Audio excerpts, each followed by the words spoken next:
سلام احترام به همه شما. من مونیسا مرسلزاده هستم از بخارای شریف، از تاجیکان این کهن دیار می باشم.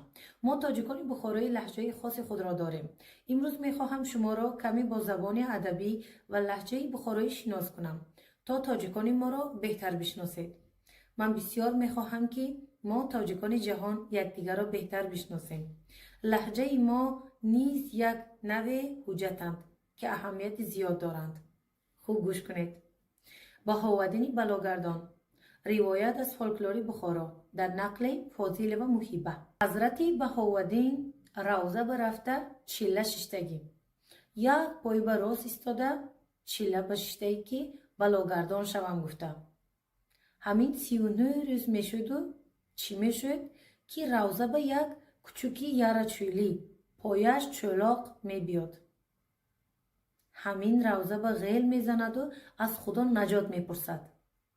زبان خودش به حیوان ده همین چینگ چینگ میکند. یک لحظه برآمده رفت بینن که نقش شده است. پس حضرت بهاءالدین میگویند میگویند من 39 روز در همین جا ششتم، یگان نتیجه ندیدم. این در پیش من آمد و یک فصل به یک چینگ چینگ کرد و یک همین حیوان برینم نشدم می. بعد از روضه آواز برآمد.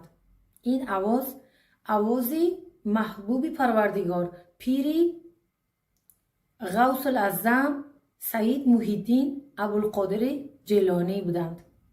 از روضه آواز برآمد که ای بهاءالدین نقشبند، ای بهاءالدین نقشبند، یک روز صبر نکردید. اگر یک روز صبر میکردید قضاگردان میشدید.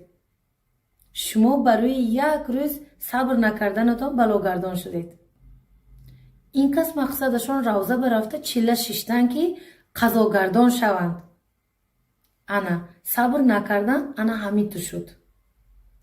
ببینید دوستان چطور جالب است. ما انا همین تو صحبت میکنیم. باز نگویید که شما تاجیکان زبان خود را فراموش کردید. ما همچون زبان خود را میدانیم و هم لهجه های گوناگون تاجیکان را میفهمیم. همچون که خودمون خیلی جالب لهجه داریم. سلامت باشید. خدا نگهدار شما.